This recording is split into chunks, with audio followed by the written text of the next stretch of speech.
नमस्कार बालमित्रांनो, आज मी तुम्हाला एक गोष्ट सांगणार आहे। ती गोष्ट आहे जिद्दीची, चिकाटीची, शिक्षणाची आणि परिश्रमाची, संस्काराची असे भारतरत्न डॉक्टर बाबासाहेब आंबेडकरांच्या जीवनाविषयी मी एक छोटासा प्रसंग तुम्हाला तुमच्यासमोर मांडणार आहे। बघा, डॉक्टर बाबासाहेब आंबेडकर हे अतिशय हुशार, कुशाग्र आणि मेहनती होते।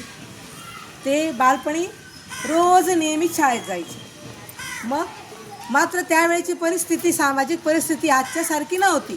त्यावेळेला समाजामध्ये स्पृश्य अस्पृश्य, उच्च नीच असा भेदभाव केला जात होता। ते नियमित शाळेत जात होते, परंतु त्यांना शाळेत वर्गामध्ये बाकावर बसू दिलं जायचं नाही। जसं तुम्ही रोज बेंचवर बसतात की नाही, आपल्या शाळेतले सर्व मुलं बेंचवर बसतात, परंतु बाबासाहेबांना दरवाजाजवळ चटई टाकून त्यांना खाली बसवलं जायचं।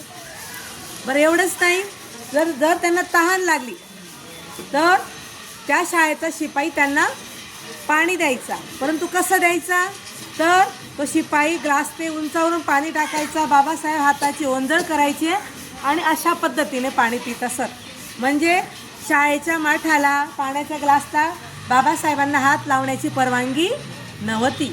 त्यावेळेला अशी सामाजिक परिस्थिती होती, तरीसुद्धा त्यांनी नियमित शाळेत जाणं, अभ्यास करणं हे नेहमीच चालूच ठेवलं। एके दिवशी काय झालं, उन्हाळ्याचे दिवस होते, खूप उकाडा होता आणि त्यांना पाण्याची खूप तहान लागली आणि नेमकं त्या दिवशी शाळेचा शिपाई शाळेत आला नाही, त्यांची रजा होती। मग बाबासाहेबांनी आपल्या शिक्षकांकडे पाणी मागितलं की सर, मला तहान लागलंय, मला पाणी द्या।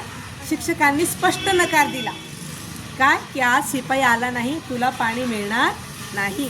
बाबासाहेब खूप दुःखी झाले, खूप नाराज झाले।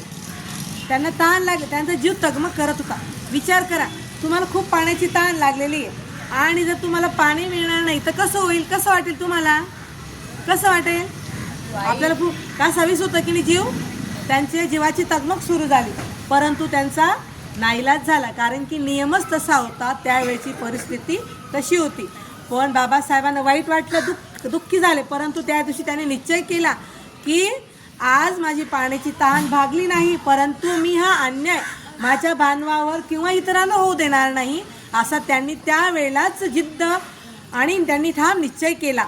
आणि त्यांनी पुढे मोठे होऊन त्यांनी जे 14 तळ्याचे पाणी, महाडचं जे तळं होतं, त्या तळ्यावर दलितांना पाणी पिण्यासाठी परवानगी नव्हती आणि त्यांनी पुढे मोठे होऊन शिक्षण घेऊन दलित बांधवांसाठी ते महाडचा तलाव सर्वांसाठी पिण्यासाठी खुला केला आणि त्याच दिवसापासून त्या तळ्याला 14 तळे असं त्या तळ्याचं नाव पडलं।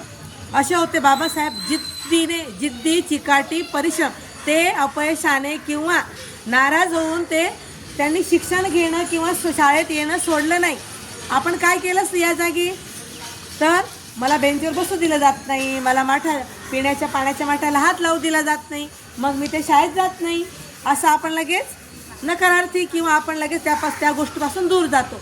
परंतु या प्रसंगातून बाबासाहेबांची आपल्याला जिद्द, चिकाटी आणि अन्यायाविरुद्ध लढण्याची आपल्या वृत्ती लक्षात येते, म्हणूनच ते महामानव होते।